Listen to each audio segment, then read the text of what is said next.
Ay, yeah. Ay, ay, ay. Miracles come while we in the fight. Don't give up and hold him tight. You will have a visible battle scar, but never forget who you are and fight, fight, fight. Hello, and welcome to Embracing the Fight. I'm your host, Erica Lamar, and every week I come on and talk about different things that people are afraid to talk about, really, when it comes to physical and mental health concerns, mainly because people don't want to be judged, and, really, folks just don't want you to know their business. But what I'm trying to do is normalize the conversation so that people start to really look at their bodies and their minds differently so that they can be more proactive in getting healthier, whether it's mentally or physically. Something I was sitting around and pondering today was the fact that honestly, at a certain age, you start looking at your life and you start trying to decide if you've done everything that you can do to be the very best that you thought you could be. For instance, you might have been one of those kids that said, I'm going to be a millionaire when I grow up. And you may have said, hey, I'm going to be a doctor, or I'm going to be a lawyer, or I'm going to be, a stockbroker on Wall Street. I'm going to do all these different things. Or maybe you were someone that was just, trying to feel your way along. And you knew you had multiple talents, and there were a lot of things that you really wanted to do, but then you listened to what people, had to say about you, and you were trying to decide, should I try this? Should I do this? What should I do with my life? And you found yourself, at a crossroads, and you may be in a job that you like or say in a job that you absolutely hate, but still the job that you're in is not using your mind and your abilities, to their greatest point. You're actually just a diluted version of yourself. Looks great to everyone else, but you feel like, you're dying inside. So let me let you in on a little secret. That's me. So I go to work every day and I do my absolute best. And I show up each day, for my team, and I try to do things that most folks don't normally do. And then I have people that are pretty critical of how, I handle my team, because the way I work is I listen to what my team has to say. Anything that they communicate to me, I already have in my mind kind of what I want to do, but then at the same time, I may not know everything from beginning to end. So it's always good, to hear another perspective. And what I try to do is put all those things together. And then I have people, on the outside that are saying things like, "Oh, well, her team is they're getting whatever they want from her," and it's not like that. It is a group effort. I try to use, everyone's strengths in order to build a team. I don't try to single any one person or one thing out. I try to make everyone work together as a cohesive unit. And if someone doesn't know how to do something, I try to make sure that they get trained on it. Now, I may train them, a little bit further down the line because I see things that they don't see. But at the same time, I do want them to grow, as individuals. Well, in the position that I have, even though I'm doing it on a small scale, I'm not doing it on the large scale that my heart desires.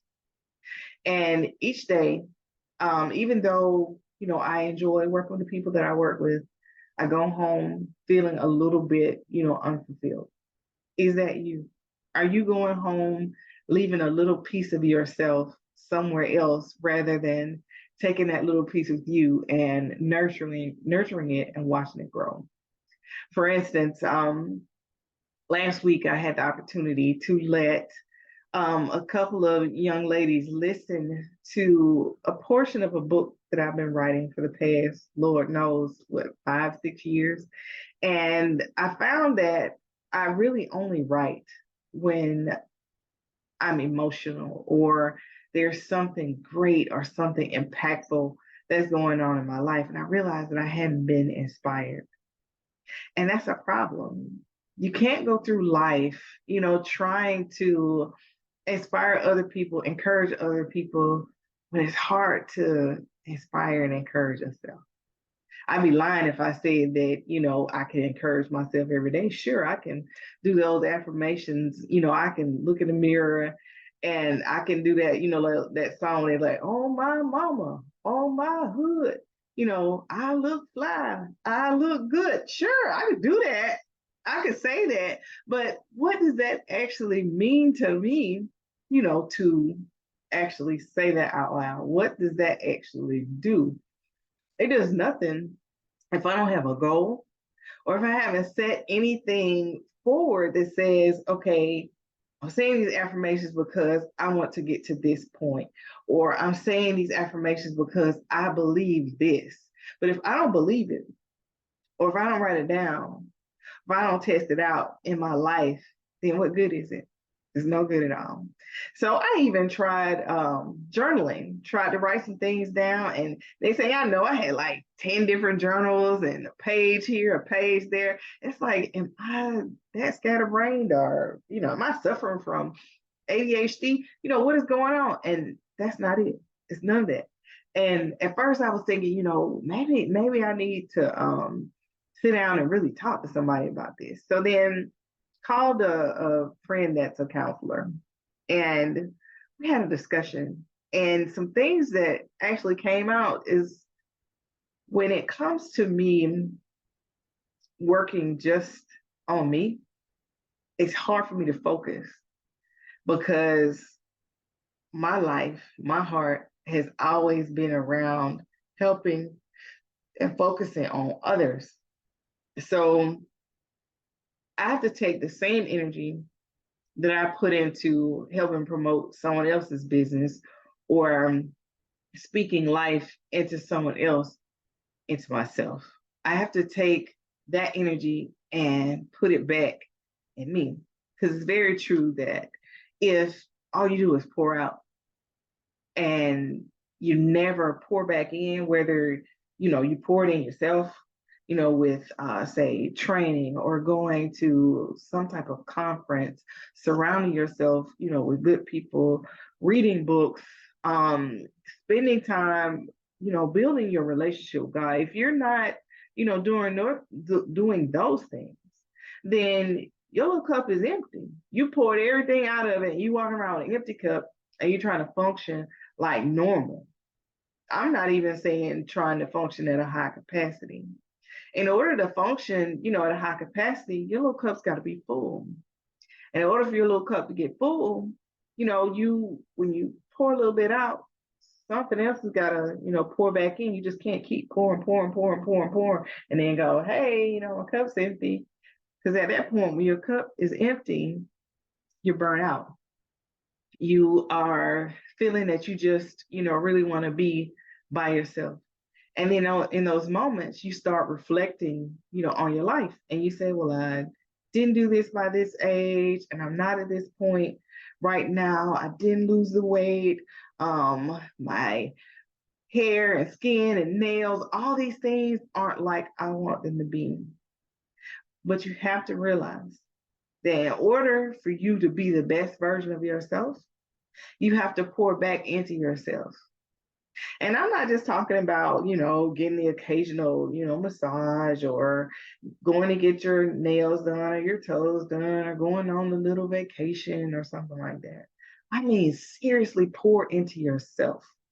Take the time to sit down, and either, you can do it with a counselor, you could do it with, say, with a minister, or you can do it with someone who knows you extremely well. And you could sit down and do like a personality type um, evaluation first. Do that first. And then share it with the person that you're talking with. And what you want to do is see what it takes to actually feed your personality, or to feed your spiritual gifts. Because some people's personalities will tell you right away that customer service is not the job for them, but they may be stuck in customer service because that's all they've ever done. Or say someone who has the spiritual gift of helps, if they're working alone all the time, who are they actually helping? What are they doing to feed and nurture that particular thing? And if you're doing nothing at all, you know what happens? That gift, you starve it. You've always heard people say is, you have a talent. If you don't use it, you lose it. Let me give you an example. I played the piano when I was young, and I was amazing at playing the piano. But as I grew older, I grew out of wanting, to play the piano. So I picked up sports and picked up different clubs, and I did a whole lot of other things. And now I wish that I had continued to play the piano, because that particular skill or gift is gone because I didn't continue to practice. I didn't continue to study. I didn't continue to play. So you can't expect things that you had as gifts to continue to give to you if you don't take the time to nurture and grow those things. They'll go away. Now, if you take the time to nurture those things, then sometimes those things will lead you to what it is that will be most fulfilling for your life. Follow me for a second. So think about it like this. People may have told you all your life, oh, you're an amazing communicator, you're an amazing speaker, or you know how to work with kids, or wow, you are extremely creative. That's all well and good. But what happens when you don't see or feel, those things? So it feels like it's a waste until you figure out how those things fit together. So say for instance, if you are extremely creative and somehow you get into event planning, and once you get into event planning, you see that it grows extremely quickly and everyone loves exactly what you're doing and you don't feel burnt out. That is what you should follow. That is what you should do. That is what you should love. For instance, I look at a lot of different YouTube podcasts where it's mainly focused on financial growth and financial literacy, because that was an area that um, I wasn't as strong as I should have been in. And for instance, I'll just be honest, I used to get bonuses. And when I would get those bonuses, I would take it and give it away. I didn't invest it. I didn't say, okay, let me pay off, this bill or that bill. It was no, let me buy something really nice or really extravagant or something wonderful, for the people that I love, because I want to show them that I love them. You just have to know that money isn't the only way that you can show people that you love them. But at that point, I was really young and I wasn't accustomed to having a whole lot of money or a whole lot of things. And I knew that people made sacrifices for me. So I thought that this was the right thing to do. When in hindsight, if I had taken that money and invested, there's so much more that I could be doing, for those people now, right? All right. So all I'm saying is, whatever it is that you find joy, you should follow that path to see what it leads you to. Sure, you might be extremely smart, really good with math. You might be an amazing engineer. But what happens when, say, you go in the country and you see, the cows and you see the horses and the chickens and the pigs, and it calls to your heart? You start a farm.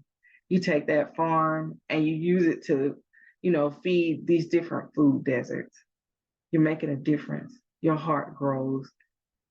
The money will come. You have to think about yourself and your growth. You only have one life. And you have to live this life in such a way that it is fulfilling to you, but at the same time, it honors God. If you're constantly chasing money and you notice that you never have enough or you only have just enough, know that you're chasing the wrong thing. Know that money will always slip through your fingers.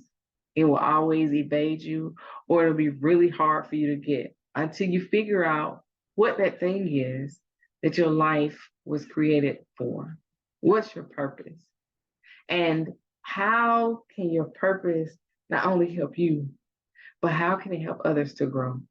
Because if you think about it, most people who are self-made millionaires found a problem, and whatever their problem was, they fixed it, or they gave, a solution that could fix it, temporarily or enough to where people could live a normal life, right? Because let's think of something like, for instance, the internet. The internet was created. Imagine how many people had encyclopedias, dictionaries, teachers, books, all these different things that had to get information from. And now all you gotta do is type, a question in Google, and your answer comes up just like that. I remember doing hours and hours and hours of research to find out, something that would have taken maybe 15, 20 minutes if I had Google, when I was in high school. But Google didn't really come out until, around the time I was in college or getting out of college. And at that point, the information volume is still not as great, as it is today. But just think that started as a thought. Someone thought that this would be a really good idea. And once they thought that, look at what it has become. It's made the world an even smaller place. I mean, it's, you know, created cyber criminals and, other negative things that can happen, but you have to look at the positive things that it's created. But either way, the person saw a need, they created it, and look what it's done. So, what is it that's in your head, that's in your heart, that you want to do, that you're holding back on because you're like, you know what, if I quit this job tomorrow, or if I walk away from this industry and this is all I know, where does it leave me? This is where you have to have faith. This is where you have to trust God. This is where you have to know that He's never going to leave you and He's never going to forsake you, that you have to trust in Him. You have to believe that this is going to happen. I mean, if you think about it, there's a lot of millionaires that will tell you they, at some point, were homeless. They had to lose it all before they realized where the source of their health came from. And once they realized that, the sky was the limit. And they're still out there making millions now. And here we are holding on, so tight that we're literally, scraping and punching holes into our hands. We're squeezing so tight, holding on to something that was never meant for us anyway. So the question is, when are you going to let go? When are you going to let go of what it is that's holding you down? Because think about it, when you let go, your hands open, right?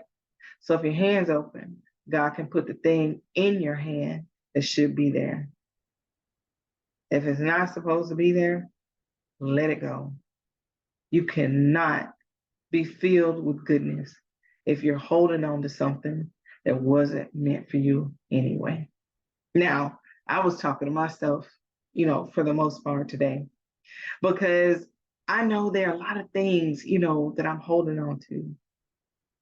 And I know I have to let go. But I'm telling y'all, it's difficult. It's easy, to say that I want to let go of this, I want to stop doing this, I want to stop doing that. But at the same time, you can't just say it. You got to believe it, you got to walk it, and you got to go towards it. And as I go through my journey, I want to share, more about what I'm doing and what I'm trusting God for. But at this moment, I mean, I feel like, I'll just be honest, like I'm just sitting here, like I'm stagnant. But I've been taking the steps that I said I would do. And I'm trusting God for it to come to fruition. So I'm asking that you do the absolute same thing. That you decide today that you're not going to continue to live a fruitless life.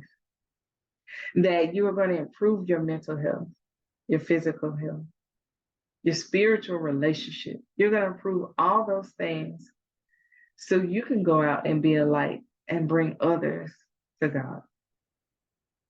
What's life if you can't bring God honor with your life? I think it would be pretty sad if you went all the way through life and then you find out when your life is over, you never scratched the surface of your purpose because you were too worried about chasing money. Don't chase the dollars. Chase and seek his face. Thank you so much for tuning in to this episode of Embracing the Fight. I hope that my message, really reached you.